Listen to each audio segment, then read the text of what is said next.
واورئ چې کومه د جرګې اجنډا ده چې په هغه باندې تاسو ته خبره وکړي. مشر ته ډېر په درناوي باندې ستاسو د لاسونو په ملاقات کې بلنه ورکوو چې راشي او مولانا قاضي او چیرمن عمران ته بلنه ورکوو. هغوی ورته د باجوړ د طرفه پکول ډالۍ کوي.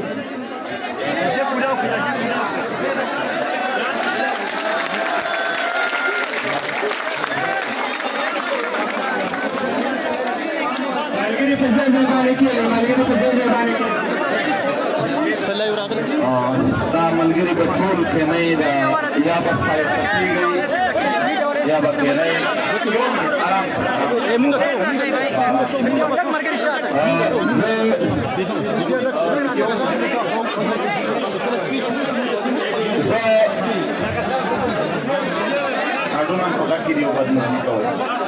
زه اول د میډیا چې څومره ملګري دي دته یو خاص کوو زموږ دپاره محترم یئ. ستاسو بغیر زموږ د غونډې نامکملې دي. باید زما مخ ته نه شئ را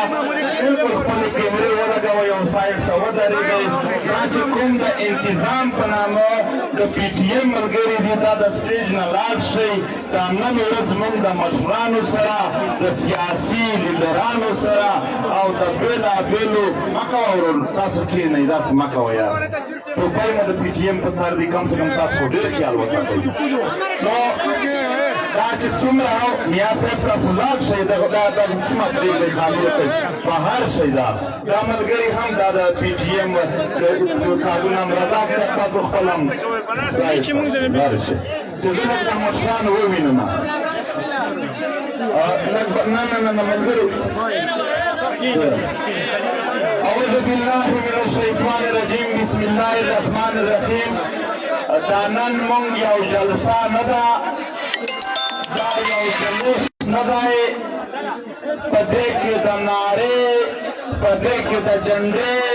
په دې کې د خپلې ایجنډې اجازت چاته نشته دی.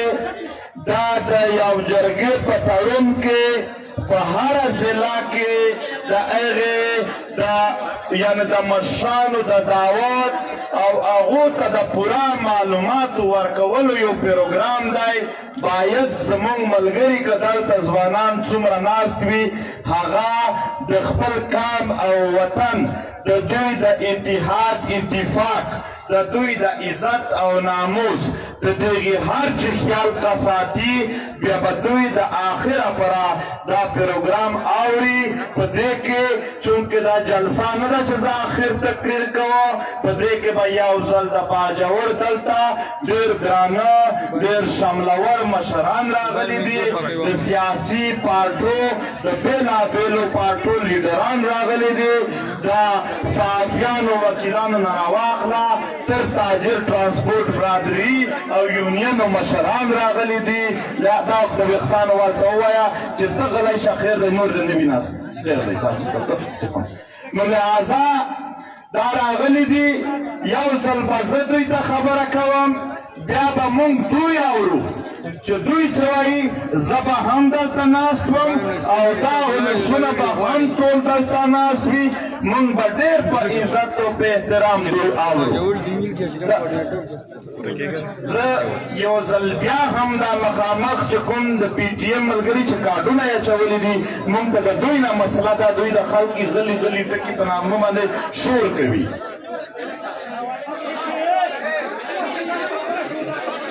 ملګرو زه د باجوړ پي ټي ایم که څوک سیمهوار وي باید دا خپل ملګري پوه کړي. ټول شور ستاسو د ملګرو له رخوا روان دی نو ټول خلک ډېر خاموش او په نظم سره دي. میډیا پینل په میډیا سیل شو دا نور ماول هم درته وویل لږ به ما ته دومره ځای کوه چې زه مشران وینم.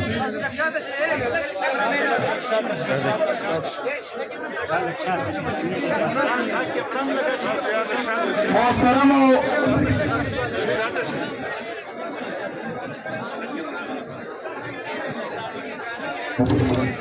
خبره جاری ساتئ.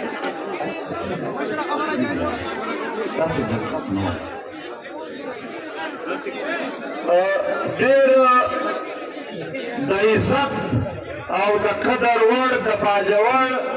د بېلابېلو علاقو مشرانو زما د باجوړ د سیاسي ګوندونو هغه مزاحمتي لیډران او د باجوړ د سیمې د مختلف یونینو مشران یقینا زه ستاسو مخ ته په حالات خبره نه کوم څوک چې په باجوړ کې اوسي هغه به د حالات نه څنګه نه وي خبر د باجوړ مشران د باجوړ امایدین د باجوړ علما د باجوړ سیاسي اکابرین او د باجوړ د مختلف یونینو مشران دا په حالاتو تر هر چا ډېر پوه دي زه په دې ټاپک خبره نه کوم زه د آلاتو په احساس لرلو باندې هم خبره نه کوم دا یو د سیاسي پارټۍ لیډر هم پیژنم دا قومي مشران هم پیژنم او دا د یونینو صدران پیژنم چې په روډونو په چوکونو او د وطن په هره خوا کې د دغې ظلم جبر پر خلاف مزاحمت کړی دی راوتلی دي غږ پورته کړی دی جیلونه او ایفایرونه یې وړي دي لہذا زه دوی ته په احساساتو هیڅ لیکچر نه ورکوم دوی تر هر چا لوړ احساس لري تر هر چا پوخ احساس لري د خپلو ولسونو زه یوازې دا خبره کوم زما محترم مشرانو که دا د یو ضلع مسله وای دا حالات په یو ضلع کې خراب وای یو ضلع کې بدامني وای یوازې په یو ضلع کې ناانصافي وای بدمشي وای لوټل وای وهل وای مونږ پښتنو به جرګه کړې وای چې راځئ دې ضلع ولسونو ته ورځو چې کام کمزوری دی بس دا یو ضلع دوی ته پاتې تاسو ځنې راووځئ ځکه چې تاسو چې وجني ورکوي مو ذلیلوي مو او محکوم کوي مو مونږ ټول پښتانه در سره دردېږو بس د پښتون کام به په یو پوره ضلع ورته تېر شوی وای چې تاسو خیر دی د یو ضلع چې څه هم کوئ ویې کوئ خو البته دا د یو ضلع مسله نه ده دا که د یو ضلع مسله وای مونږ پښتانه و دې دښمن ته دومره لار ورکوله چې پوره مو ورته پرېښودله خو دا د پښتون وطن د چمن نه راواخله کویټې نه راواخله تر سواته پورې په فریاد او ژړا ناست دی نن هم په چمن کې ولسونه په احتجاج ناست دي د کویټې ښار اوس د پښتنو ځمکې نه هلته ټولو ځمکې قبضه شوي دي ژوب هغه ښار چې د امن ژوند یې کولو هغه د بدامنیو سره مخ دی وزیرستان نن هم په احتجاجونو کې دی باجوړ کې نن هم سوري په خیبر کې نن هم پر لت لګیا وه زه د باجوړ و کلیو حجرو ته تللی یم ما د باجوړ سپین ږیري لیدلي دي ما د باجوړ سیاسیان لیدلي دي ته یقین ومنه نور دومره په غم او درد کې دی چې د انسان نه آخري لار ورکه شي چې وڅه کم نور د دغه حالاتو سره زما د سوات ولسونه هره ورځ په ولسي پاڅونونو کې لګیا دي زما مومن نه واخله داسې چې څومره هم ضلع دي دا د نامنیو دا د بدماشیو د ناانصافیو د لوټ مار و مخ ته پرتې دي محترمو که دا د یو مخصوص ګوند د مخصوصې پارټۍ مسله وای مونږ پښتنو به جرګه کړې وای چې خیر دی په د یو پارټۍ به ورته تېر شو ځکه چې دا پارټۍ نه پرېږدي دښمني ده ورسره مونږ به د هغې پارټۍ د هغې ګوند به مشرانو ته ورغلي وای او دا به مو ورته ویلي وای چې خیر دی دا یو ګوند ورته پرېږدئ چې پښتانه په امن شي مونږ پښتنو به دغې زورور او دښمن ته دومره لار ورکړې وای دومره به ځانونه ورته ټیټ کړي وای چې یو ګوند به مو ورته پرېښی وای خو تاسو راته ووایئ کوم ګوند دی کومه پارټۍ ده چې د هغې ورکر او لیډر نه که شهید د هغوی یعنې او لیډرانو ورکان ذلیل نه کړل رسوا یې نه کړل او په دې خاوره کې د شرم او ذلت سره نه کړل مخ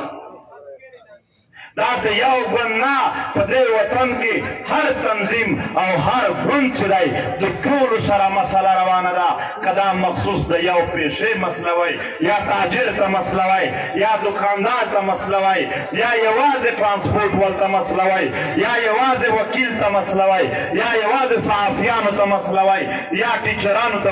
چې کومه هم پیشه وای خو یوازې د یوې پیشې سره دښمني وای مونږ پښتانه ما بیا هم دومره ځانونه ورته ټیټ کړي وای چې مشوره به مو کړې وای جرګه به مو کړې وای چې خیر دی دا پیشه که ډېره هم د عزت پیشه ده د کام د خدمت پیشه ده دا یو پیشه به ورته پرېږدو خو البته داسې هم نه ده نه د یو ضلع معاف ده نه د یو سیمه معاف ده نه د یو قام ما قبیله معاف ده نه د یو پیشه معاف ده نه د یو پارټۍ معاف ده په دې خاوره باندې د هر چا وینې تویېږي په نمبر باندې کله یو رسوا کوي هغې بل ته په لاس کې کافي نیولې وي کله بل رسوا کوي بل ورنږدې په دې خاوره د ظلم د بربریت د بدماشۍ د انصافي آخري حدونه هم کراس شوي دي ها دا هم وایم مولانا صاحب که چیرې دلته دا جنګ تیر شوی وای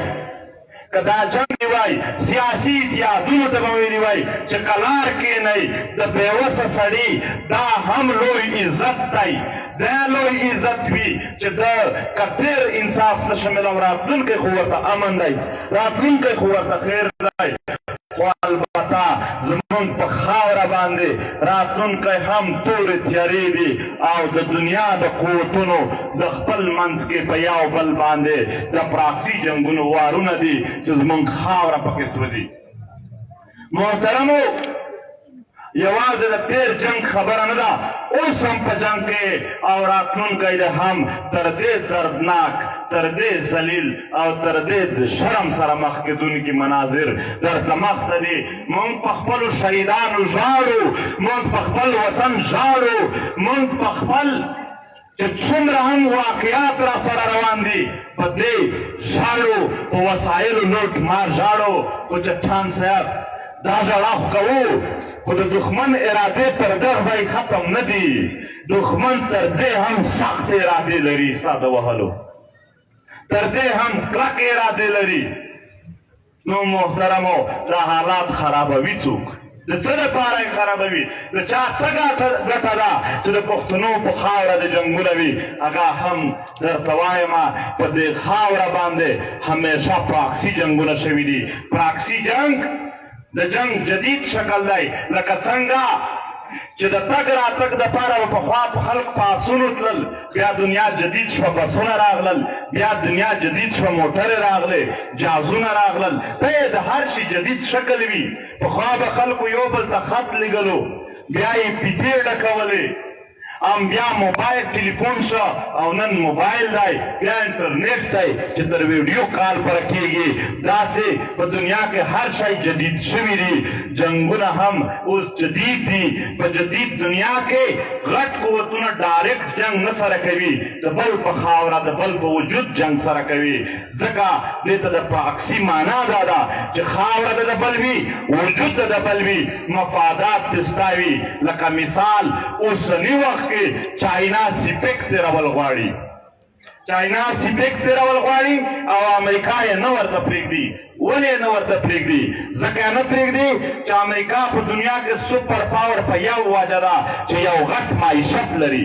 880 بلیونه ډالر یوازې د دفاع دپاره دوی ټاکلي دي چې دا به زموږ دفاعي بجټ وي غټ بجټ لرونکي غټې غټې منصوبې جوړولی شي د چا په جیب کې چې پیسې نه وي هغه یوه منصوبه هم په مخ نشي وړلی خو که بل اړخ ته وګورې که چاینا سیپیک جوړ کړو 625 بلیون ډالر به د یو کال ګټه او چاینا ته ځي دا کاروبار چې د امریکې نه لرې شي او چاینا ته لاړ شي نو بیا امریکا دومره غټ بجټ خپل دفاع ته نشي اصللی بیا به یې چاینا وباسي او سوپر پاور به چاینا وي نو چاینا ځان سپر پاور جوړول غواړي او امریکا د هغې نسکورول غواړي چې هغه منصوبې ناکامې شي چې د کومې په وجه باندې دوی سپر پاور جوړېدلی شي یو ځان سپر پاور جوړوي بل یې ځان قایم ساتل غواړي خو جنګ چاته سره کوي نن د پښتنو درې ځلې ژوب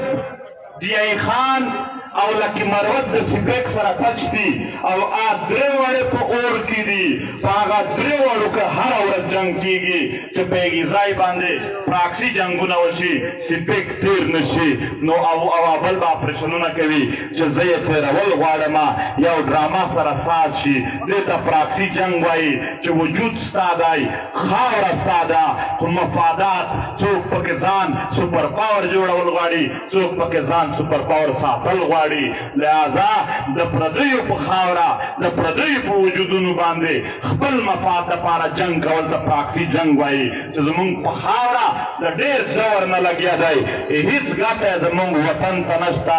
هېڅ مفادات یې زمونږ د وطن لپاره نشته نه هغه ستا د وطن د ګټلو د وسایلو د ګټلو د واک ګټلو د اختیار ګټلو جنګ دی نه داسې ستا پکې څه ګټې شته دی د پردیو جنګ د دنیا د لویو قوتونو جنگ تا مونږ مخامخ یو د دغه جنگ پر شا د دغه فساد د دغه ناانصافیو د دغه بدمعشیو پر شا د دنیا لوی لوی قوتونه ولاړ دي د امریکې نه واخله تر چین پورې د چین نه واخله د دې ملک تر واکدار پورې دا ټول یې پر شا ولاړ دي دا لوی لوی فوجونه لري منظم قوتونه لري د دنیا لوی اسلحې لري په زرګونو بیلیون ډالر د دې لپاره بجټ لري پراکسي تنظیمونه لري او هر ډول د خپل منصوبې د مخ ته وړلو لپاره ډېر وسایل لري دوی د دې تجربات لري د مختلفو قامونو او علاقو معلومات لري چې څنګه به په هغه کې زه خپل پراکسي سیسټمونه جوړوم اتولاله لازمانه پټ دی داسې راته ښکاروي نو لہذا د دې پر شا ډېر لوی قوتونه دي آیا دومره قوتونو ته دا امکان لري چې موږ یو ځله د یو ځلې خلک یوازې راپاڅو او اتحاد وکړو او یو مبارزه شروع کړو او د دنیا دومره لویو منصوبو ته شکست ورکړو آیا دا د یو پیشې د خلکو قوت کېدای شي آیا دا یوازې د یوه ګوند خبره کېدای شي نه هېڅکله نه په دې خاوره باندې که داسې تنها پرواز و که داسې یوازې تګ و نو د دې درې نقصانات موږ ته راځي که ته یوازې تللی یعنې یوه پارټۍ یوازې روانه ده زه حالات سبا هم یو تنظیم بیل بیا بل روان دی یو ضلع یې بیله روانه ده یو پیشه یې بیله روانه ده نو درې نقصانات یې دي یو دا چې ستا نه به وخت ډېر واخلي ولې ته به کمزوری وي ورته ته به تقسیم وي هغه به زورور وي په تا باندې ته به خپله خبره نشي حاوي کولی بل به قربانۍ ډېرې درنه واخلي ستا به قوت نه وي ورته پوره درېیم ستا فتح او بریالیتوب هم یقیني نه دی خو البته که دا ټولې ضلعې که دا ټول ګوندونه او تنظیمونه او دا د ټولو پیشو مشران د هرې ضلع تر لیول پره دا موږ ټول پښتانه په یو ځای اتحاد وکړو ټول ورته یو شو بیا یې درې ګټې دي یو دا چې زموږ نه به وخت کم اخلي طاقت به مو ورته زیات شوی وي دویم قربانۍ به کمې وي ولې چې زموږ قوت به زیات وي چې قوت دې زیات وي نو مسله زر حل کولی شي او په لږ قربانۍ حل کولی شي درېیم ستا بریالیتوب هم پکې یقیني دی د دې په خاطر باندې چې موږ ټول متحد شو موږ ټول سره یو شو د دې په خاطر موږ یو اعلان وکړو چې 11 اکتوبر ته به موږ ټول پښتانه د پښتون قام نماینده خلک راغواړو نو اراده مو وکړه چې تر ټولو اول به د سیاسي ګوندونو مشرانو ته ورشو هغه پوهه هم لري او هغه په هر ضلع کې په هر ځای کې خپل تنظیمونه او خلک لري یقینا د دوی متحد کېدل په یو ځای کېدل د پښتون قام وطن په ګټه کې دي په مفاداتو کې دي اراده مو وکړه چې ورځو به هر یو ته به ورځو او سوال به ورته کوو، منت به ورته کوو، زارۍ به ورته کوو او دوی ته به جولۍ اچوو، سر به ورته سر کوو، خپو کې به پرېوځو چې راشئ نور اتحاد وکړئ، د وطن خویندې میندې اوښکې تویوي، ذلیلان شوي دي، دوی تاسو ته په انتظار دي. هره مور چې کله د خپل وطن د خپلې خاورې د دغې ظلم جبر د لاسه د یو ځوان زوی په سپینو سور شهید زوی ته کینی، هغه ټیک ته ژاړي، فریاد کوي، د دښمن نه ګیله کوي، خو تر ټوله زیاته ګیله یې په زړه کې د دغې قام هر هغه مشر چې په کلي کې ناست دی، د یو پارټۍ دی یا د یو ضلعې دی یا د یو پیسې دی، هغونه ګیله لري چې که دا پښتانه په اتفاق وای موږ به کله هم داسې نه وای ذلیل شوي. ځکه چې کله موږ دې ګوندونو مشرانو ته ورغللو، موږ د هر یو ګوند و دفتر ته ورغلو، موږ د هر یو ګوند و مشر ته ورغللو، موږ چې کله ورغللو خوشقسمتي خبره دا ده د یو ګوند هم کمزورې خبره نه وکړله، بلکې موږ خواست او زارۍ ته نه شو مجبور. موږ چې ورتلو نو موږ له مخه دوی دا خبره راته وکړه چې بل یې هیڅ حال نشته، یو حال یې دی چې موږ او تاسو به سره یو کېږو، یو حال یې دی چې موږ او تاسو به په یو ځای مشترکه فیصله کوو. دوی ټولو چې تایید راکړه، د دوی ټولو له اړخه تایید وشوه، یو ښکلی ناسته یې وشوه. موږ بیا اراده وکړله چې یوازې دوی نه، چې څومره هغه تنظیمونه یا هغه یونین او پیسې چې هغه په صوبایي لیول باندې خپل صدور لري، باید هغو ته هم موږ دعوتونه ورکړو. بیا که هغه د وکیلانو مشران دي، که د صحافیانو دي، که تاجر یونین دی، که ترانسپورټ یونین دی، چې څومره یونین دي د هغو مشرانو ته چې ورغللو، ته یقین وکړه یا اوښکې نه دي تویې شوې، ټول په دې ارمان ناست وو چې کله به سره یو کېږو. چې کله هغو تایید وکړو، موږ اراده وکړله چې ځو، هر یوه ضلع ته ځو، د اکام وطن دا 6.5 کروڑه په کرشه دېخوا کام چې کوم دی دا په 100 ځایونو تقسیم دی او په یو بل پې باوره دی. باید ټول کېنوو، باید د ټولو سره خبره وشي. د ډیری خان نه مو شروع وکړه، د هرې ضلعې د هرې پیشې مشر، که هغه ډاکټر دی، که هغه ټیچر دی، که هغه تاجر دی، که ترانسپورټ دی، که ټیکهدار دی، که سټوډنټ یونین دی، که د ادیبانو یونین دی، که د هر سیاسي ګوند مشر دی په هغه ضلع کې، او که د هر کلي ملک او مشر دی، معتبر دی، امایدین دی، داسې بااثر شخصیت او علما، دې ټولو ته مو بیا دعوتونه ورکړل. ډیری خان ته لاړو، داسې ټانک وزیرستان تلو، نن په مومندو کې پروګرام وشو، اوس باجوړ ته راغلي یو. دې ټولو ته مو دعوت ورکولو د 11 اکتوبر چې راځئ یو شو. تقریبا چې څومره ضلعو ته لاړو، د ټولو ضلعو له اړخه د دوی د مشرانو له اړخه یو دروند تایید وشو چې هو بالکل موږ د قام اتحاد او اتفاق ته ارزومند یو او موږ به په دې کې شراکت کوو. نن د باجوړ د مشرانو مخ ته ولاړ یم، ډېر درانه خلک دي، عزتمن خلک دي، د ګوندونو د تنظیمونو مشران ناست دي، امایدین علما ناست دي، داسې زموږ د مختلفو پیشو صدران ناست دي، دوی سره ناست یو. دوی ته د 11 اکتوبر د جرګې یو سکیچ یو یعنې خاکه ورته پیش کومه چې هغه دوی را سره واروي. محترمو، په 11 اکتوبر به اول کار دا کیږي، چونکې دا موږ چې څومره یعنې یو اعداد و شمار او اندازه ولګوله چې څومره خلک راتللی شي په دې وطن. د یو کلي مشر دی، که د یو پیشې مشر دی، که د یو ګوند مشر دی، د هغې تنظیم، د هغې ګوند، د هغې پیشې، د هغې کلي مشر خلک خپل مشر هغه شماري. نو مونږ چې څوک شل کسان هم په پښتنو کې چاته خپل مشر وایي هغه مونږ د دغې قام مشر شمارو ځکه ټولو ته ورغللو او په دا ورځ به نن خو مونږ دلته کارډونه د لیکلي چې کومه دعوتنامې دي هغه شیندو خو بیا به یو ته سکرین کارډ هم رالیږو چې هغه د هرې ضلعې د هرې پیشې او ګوند خپل ګیټونه دي چې د هغې کارډ نه علاوه بل څوک نشي انټري کولی نو 1.5 کم و بیش امایدین مشران د کلي علاقو بااثر شخصیات علما د سیاسي ګوندونو خلک او د هرې پیشې تر ضلع لیول پره بیل یعنې انصافانه خبره وکړم دا لیست د چا سره دی د هیچا سره نشته څو معذور دي څو وکلې مو ورته وویشل چې تاسو لاړ شئ پروفارمې مو ورکړلې چې په دې باندې د دوی نه یو سروې فارم را ډک کړئ یعنې دومره کاره معلومات چې هغه یو کلي ته لاړ شي کلیوال نه تپوس وکړي چې په 20 کالونو کې بالخصوص بالعموم دلته باندې کام مکمله